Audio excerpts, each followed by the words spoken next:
దారి తప్పిన కోడలు 2వ భాగం. ఏంటమ్మా అంత ముఖ్యమైన విషయం? వీడు మా కొడుకు రవి. మీ అమ్మాయిని మా అబ్బాయికి అడుగుదామని వచ్చామండి. మా వాడికి మీ అమ్మాయి అంటే చాలా ఇష్టం. 10 రోజుల కిందట రామాపురంలో పెళ్లికొచ్చారు కదా, అక్కడ మీ అమ్మాయిని చూశాడంట. చేసుకుంటే మీ అమ్మాయిని పెళ్లి చేసుకుంటానని మంకు పట్టుకొని కూర్చున్నాడు. ఎలా అయితే ఏముంది, వరసైన వాడే కదా అని అడగడానికి వచ్చామండి. మీరు అడగడంలో తప్పేం లేదు. కాని ఆ అమ్మాయి చదువుకుంటుంది. ఈ ఏడైతే చదువైపోతుంది. ముందు అమ్మాయితో మాట్లాడి పెళ్లి చేద్దాం. ఆ అమ్మాయి ఇంట్లో లేదా చెల్లెమ్మా? ఉందండి. అమ్మా మాధవి, ఒకసారి ఇలా రామ్మా. ఆ వస్తున్నానమ్మా అని నిద్రమత్తుగా వస్తుంది. వచ్చి వారందరినీ చూడకుండా, ఏంటమ్మా పడుకుంటే పిలిచావు? ఒసేయ్ నిద్రమొహమా, మావయ్య వాళ్ళొచ్చారే, ఒకసారి తల తిప్పి చూడు అని అనగా, అవునా అని పక్కకి తిరిగి చూడగా వాళ్ళని చూసిన మాధవి, అమ్మా చెప్పాలి కదా. మావయ్య నమస్కారం. నమస్కారం అత్తయ్యా అని అంటుండగా అంతలో కమలమ్మ, నా కోడలు చూడు, నిద్రమత్తులో కూడా ఎంత లక్షణంగా ఉందో. ఇలా రా అమ్మా, వచ్చి నా పక్కన కూర్చో. వెళ్ళమ్మా, అత్తయ్య పిలుస్తుందిగా, వెళ్ళి కూర్చో. అలాగే నాన్నా అని కమలమ్మ పక్కకు వెళ్ళి కూర్చుంటుంది. అమ్మా, ఇతనెవరో చెప్పుకో. ఎవరత్తయ్యా? ఎవరేంటే మీ బావ. నీకు పెళ్లి సంబంధం మాట్లాడానికొచ్చారు. పెళ్లి సంబంధమా అంటూ నిల్చుంటుంది. నిల్చొని గదిలోకి వెళ్తుంది.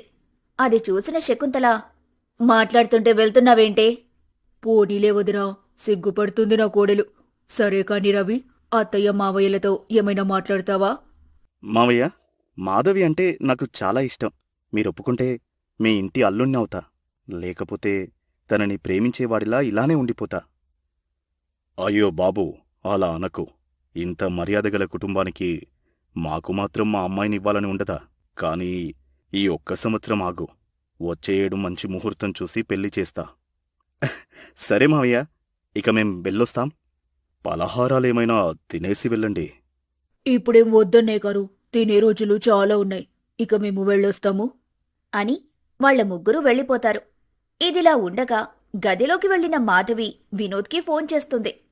వినోద్, ఏమైంది మాధవి, ఎందుకేడుస్తున్నావు? ఇంట్లో వాళ్ళేమైనా అన్నారా? వినోద్, నాకు పెళ్లి చేస్తారట. మా దూరపు బంధువులైన అత్తయ్య మావయ్య వాళ్ళొచ్చారు. వాళ్లతో వాళ్ళ అబ్బాయి కూడా వచ్చాడు. అవునా? మరి నీ చదువు? ఇప్పుడు చెయ్యరంట. ఈ ఏడాదైతే నా చదువు అయిపోతుంది కదా, ఆ తర్వాత చేస్తారట. అయినా నువ్వేంటి ఇలా నిదానంగా మాట్లాడుతున్నావు? నీకు బాధ్యత లేదా? అయ్యో మాధవి, నీ పెళ్లికి సంవత్సరం గడువు ఉందిగా. ఈ గ్యాప్లో నేను మంచి ఉద్యోగం చూసుకుని మీ నాన్నతో నేనొచ్చి మాట్లాడతా, సరేనా? నిజంగా వచ్చి మాట్లాడతావు కదా? నీ మీద ఒట్టు, నన్ను నమ్ము. సరే సరే, నేను మళ్ళీ చేస్తాను, అమ్మొస్తుంది అని ఫోన్ పెట్టేస్తుంది మాధవి. అంతలో శకుంతల వస్తుంది. అమ్మా మాధవి, అబ్బాయి చూడముచ్చటగా ఉన్నాడు కదా, ఉంటే నువ్వే చేసుకో. ఈ వయసులో ఇంకో పెళ్ళా? జనాలు నవ్విపోతారే. సరే కాని మీ అత్తమామలు చాలా మంచివాళ్లు, డబ్బున్నవాళ్లు. నీకు మంచి కుటుంబం దొరికింది తల్లి. అమ్మా, సంబంధం మాట్లాడేటప్పుడు నన్ను ఒక్క మాటైనా అడగాలని తెలీదా? ఏంటే నిన్నడిగేది వంకాయ? పెద్దవాళ్లం ఏం చెయ్యాలి, ఎలా చెయ్యాలని మాకు తెలీదా? నిన్నడగాలంట అడగాలి. ఆ రవి మాకు బాగా నచ్చాడు. అతనే నీకు భర్త. మేము ఫిక్స్ అయ్యాం. నువ్వు కూడా అదే ఫిక్స్ అవ్వు అని చెప్పి వెళ్ళిపోతుంది. మీకేం, మీరు బాగానే ఫిక్స్ అయిపోతారు. నేనవ్వాలిక. నా మనసులో వేరే అబ్బాయి ఉన్నాడు, అతన్ని పెళ్లి చేసుకుంటాను అని అనుకుంటుంది. మరుసటి రోజు రోజులాగానే మాధవి కాలేజ్కి వెళ్తుంది. అక్కడ వినోద్ని కలిసి, వినోద్, త్వరగా ఏదో ఒకటి చెయ్యి. నేను నిన్ను తప్ప వేరే అతన్ని నా భర్తగా ఊహించుకోలేను. సరేరా బంగారం, వీలైనంత తొందరగా పెళ్లి చేసుకుందాం. నువ్వేం దిగులు చెందకు. సరే వినోద్, ఈ 3 నెలల్లో ఎగ్జామ్స్ ఉన్నాయి. మంచిగా ప్రిపేర్ అవ్వు, మంచి జాబ్ తెచ్చుకో. అప్పుడు ధైర్యంగా నేనే మా ఇంట్లో చెబుతాను. సరే, నువ్వు బాధపడకు. ప్రశాంతంగా ఉండరా. నువ్వు బాధపడితే నేను చూడలేను. నవ్వాలి. నవ్వు మాధవి, ప్లీజ్. సరే వినోద్, నేనిక వెళ్తాను అంటూ మాధవి ఇంటికి వెళ్తుండగా, ఎలాగైనా మంచి ఉద్యోగం సంపాదించి మాధవిని పెళ్లి చేసుకోవాలి. అని మనసులో అనుకుంటాడు వినోద్. ఇక తను కూడా ఇంటికి వెళ్తాడు. వెళ్ళగా వినోద్ వాళ్ళమ్మ నర్సమ్మ వినోద్తో, వినోద్, ఈ మధ్య ఇంటికి ఆలస్యంగా రావడాలు, ఫోన్లో గంటలు గంటలు మాట్లాడాలు ఏంటి? కొత్త కొత్తగా ప్రవర్తిస్తున్నావు? ఏంటి విషయం? అయ్యో ఏం లేదమ్మా, ఫ్రెండ్ చేస్తే. అది సరే కాని నిన్ను నమ్ముకొని బ్రతుకుతున్న నీ మరదల గురించి ఏమైనా ఆలోచిస్తున్నావా లేదా? ఇప్పుడు దానికేమైందమ్మా, దాని గురించి ఆలోచించడానికి? దానికేం కాలేదురా. పాపం శ్వేత చిన్నతనంలోనే తన తల్లిదండ్రుల్ని కోల్పోయి అమ్మమ్మ తాతయ్య దగ్గర బ్రతుకుతుంది. అయితే ఇప్పుడేమంటావు? అనడమేంట్రా, వాళ్ళమ్మ చివరి శ్వాస విడిచేటప్పుడు నీ కొడుక్కి నా కూతుర్నిచ్చి పెళ్లి చెయ్యని నా మాట తీసుకుని చనిపోయింది. ఇప్పుడు ఆమె బ్రతికి లేకపోయినా ఆమెకిచ్చిన మాట బ్రతికే ఉంది కాబట్టి నువ్వు శ్వేతని పెళ్లి చేసుకోవాలి. అంటే మీ ఇష్టమేనా అమ్మా? నా ఇష్టం ఏం లేదా? ఏంటో నీ ఇష్టం. నీకు నచ్చిన బట్టలు, నీకు నచ్చిన బైక్, నీకు నచ్చిన చదువు, అన్నీ నీకు నచ్చిన విధంగానే మేం నడుచుకుంటున్నప్పుడు పెళ్ళైన మా ఇష్ట ప్రకారం చేయనివ్వవా చెప్పు. అమ్మా, చదువులో కాని బట్టల్లో కాని వాటిలో ఏది సరిగా లేకపోయినా సర్దుబాటు అవ్వొచ్చు. కాని పెళ్లి మాత్రం మనసుకు నచ్చిన అమ్మాయిని పెళ్లి చేసుకోవాలి. అప్పుడు ఆమె సుఖంగా ఉంటుంది, చేసుకున్న నేను సుఖంగా ఉంటాను. అంతలో వినోద్ తండ్రి వీరయ్య వస్తాడు.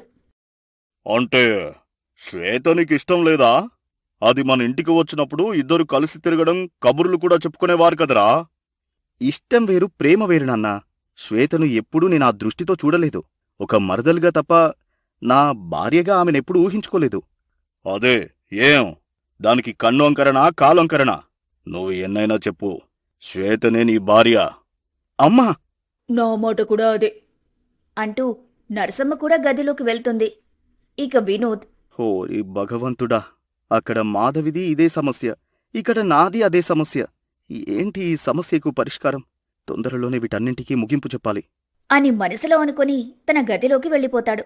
కొంత సమయానికి నర్సమ్మకు శ్వేత అమ్మమ్మ భూదేవి ఫోన్ చేస్తుంది. నర్సమ్మ, బాగున్నావా? నీ భర్త, నా మనవడు అందరూ బాగున్నారా? పర్వాలేదు పెద్దమ్మగారు, ఆ పరమేశ్వరుడి దయ వల్ల అందరం బాగానే ఉన్నాం. సంతోషం. మా మనవడు ఏం చేస్తున్నాడు? నా మనవరాలిని లగ్గం చేసుకుని తోలుకపోతానంటనా? అయ్యో పెద్దమ్మగారు, తను మా ఇంటి కోడలు, మీరు సంతోషంగా ఉండండి. అవును, ఇంతకి మా కోడలు ఏం చేస్తుంది? ఇదిగో నా పక్కనే ఉంది, మాట్లాడు. శ్వేత, మీ అత్తయ్య మాట్లాడతారట. అత్తయ్య గారు బాగున్నారా? అమ్మా, మేం బాగున్నాం. నువ్వెలా ఉన్నావురా? నేను బాగున్నానత్తయ్య. బావయ్య ఎలా ఉన్నాడు? మీ బావకేం చాలా బాగున్నాడు అని అనగా పక్కనున్న రాఘవయ్య, అమ్మా శ్వేత, మీ బావని మీ అత్తయ్యని అడిగావు, మరి మామయ్య వద్దారా బంగారం? క్షమించండి మావయ్య, మీరెందుకు గుర్తులేరు? ఎలా ఉన్నారు మావయ్య? బాగున్నామ్మా. నువ్వు మా ఇంటికి కోడలు ఎప్పుడవుతావా అని 1000 కళ్ళతో ఎదురుచూస్తున్నాం. మీ ఇష్టమే నా ఇష్టం మావయ్య. మీరెప్పుడంటే అప్పుడే అమ్మమ్మకిస్తున్నాను అని ఫోన్ తన అమ్మమ్మకిస్తుంది శ్వేత. అయ్యా, మరి మీ అబ్బాయికి మా అమ్మాయికి ఎప్పుడు ముడివేద్దాం? ఏడు అబ్బాయి చదువు అయిపోతుంది, వచ్చే ఏడు పెళ్లి చేద్దాం. సరే అయ్యా, సంతోషం, ఉంటాను అలాగే అండి అని ఫోన్ పెట్టేస్తాడు. ఇక వీరయ్య నర్సమ్మతో, వినోద్ మీదనేమో శ్వేత చాలా నమ్మకం పెట్టుకుంటుంది, కాని వీడిని చూస్తేనేమో నేను శ్వేతను అలాంటి దృష్టితో చూడలేదని అంటున్నాడు.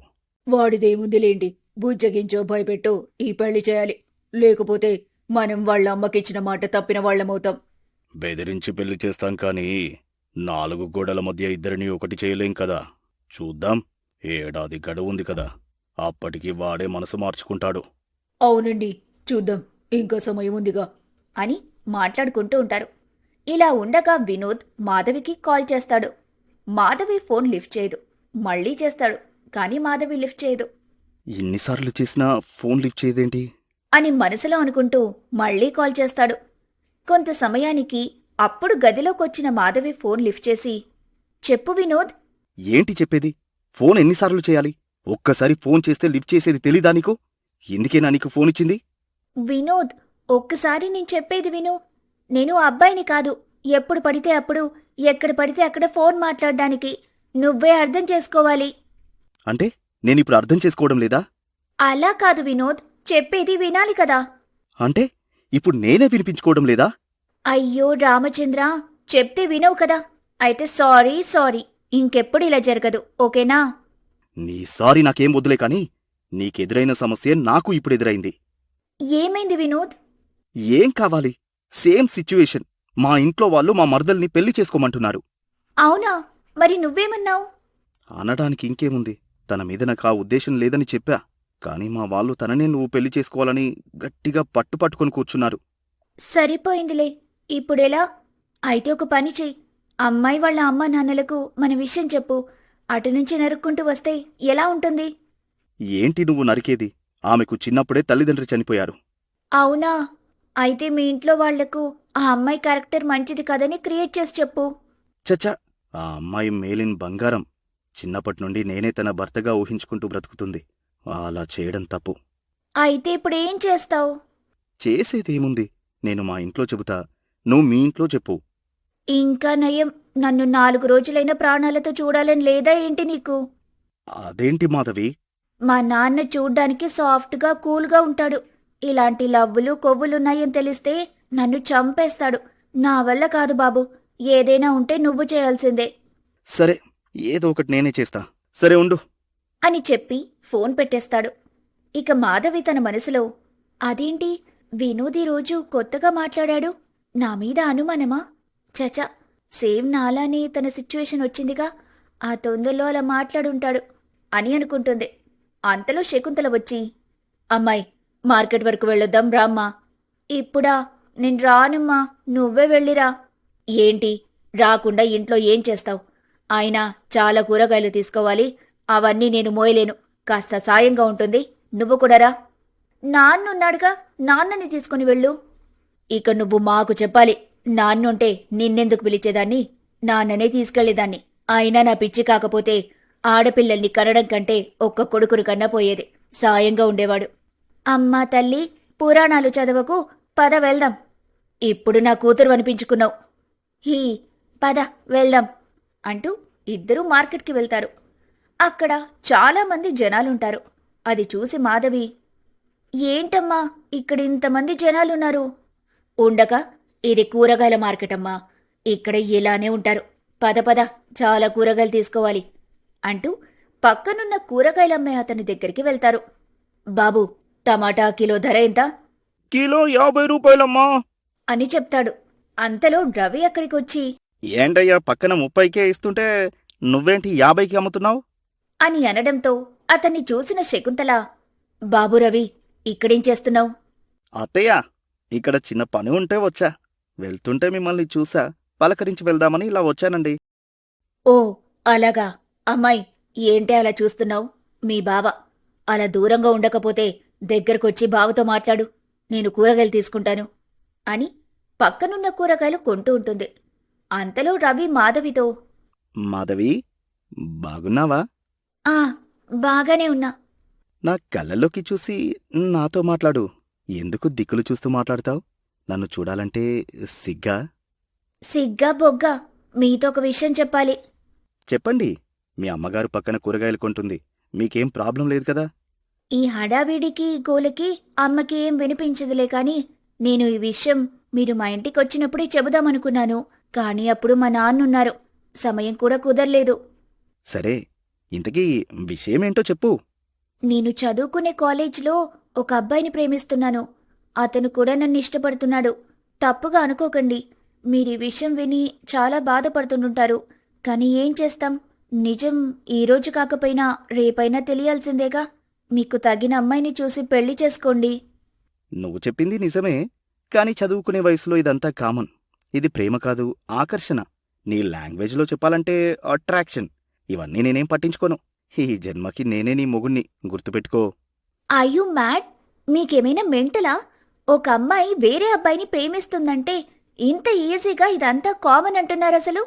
మీకు కొంచెమైనా మనస్సాక్షుందా? ఉంది కాబట్టే చెబుతున్నా. ఇలాంటివి చిన్న చిన్నవి నేను పట్టించుకోను. ఏమో, పోనీలే, నా మీద ఇంత హోప్స్ పెట్టుకుంటున్నాడు కదా అని జాలిపడి చెప్తే నువ్విలా మాట్లాడతావా? నీ కర్మ.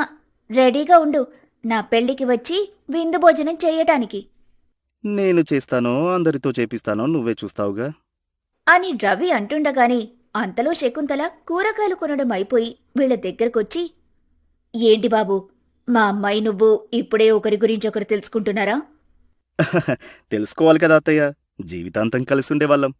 అని రవి అలా అనేసరికి మాధవి తన మనసులో, జీవితాంతం కాదరా పిచ్చోడా, నీ కోరిక నెరవేరదని గుర్తుపెట్టుకో అని అనుకుంటుంది. ఇక తన తల్లితో, అవునమ్మా, ఒకరి గురించి ఒకరం తెలుసుకోవాలి కదా, నా గురించి బావగారికి మొత్తం తెలియచేశాను. ఇక బావ జవాబు కోసం ఎదురు చూడాలి. నాకు నువ్వు ఇప్పుడైనా ఓకే. ఇక్కడే తాళి కట్టమంటావా? చెప్పు, కట్టేస్తా. ఆహా, ఏది కట్టు చూద్దాం. ఆపండి మీ అల్లరి. ఆ శుభకార్యానికి మంచి గడియలున్నాయిలే కాని, మాధవి, ఈ కూరగాయలు కాస్త సాయం పట్టు. అయ్యో, ఇటివ్వండి అత్తయ్య, నేను పట్టుకుంటాను. పర్వాలేదులే బాబు, ఇల్లు దగ్గరేగా, మేం వెళ్తాంలే. మోస్తానంటున్నాడు కదమ్మా, మోయనివ్వు. నీ మొహం, స్పృహలో ఉండే మాట్లాడుతున్నావా మాధవి? ఇంటల్లుడు కాకముందే ఇంట్లో పనులెవరైనా చేయిస్తారా? తప్పుగా అనుకోకు బాబు, మీరు వెళ్ళిరండి. అలాగే అత్తయ్య, ఉంటా మరి. సంతోషం బాబు అని అనగా వెళ్తాడు. ఇక మాధవికి కూరగాయలివ్వగా, ఏంటమ్మా ఇవింత బరువున్నాయి, నెల సరుకులా లేక సంవత్సరానికి సరిపడే సరుకులా? మాటలాపి పదవే అని అనగా శకుంతల మాధవి ఆపసోపాలు పడుతూ కూరగాయలు ఇంటికి తీసుకుని వెళ్తారు. మరి ఇంటికి వెళ్ళిన తర్వాత ఏం జరుగుతుందో వచ్చే భాగంలో చూద్దాం.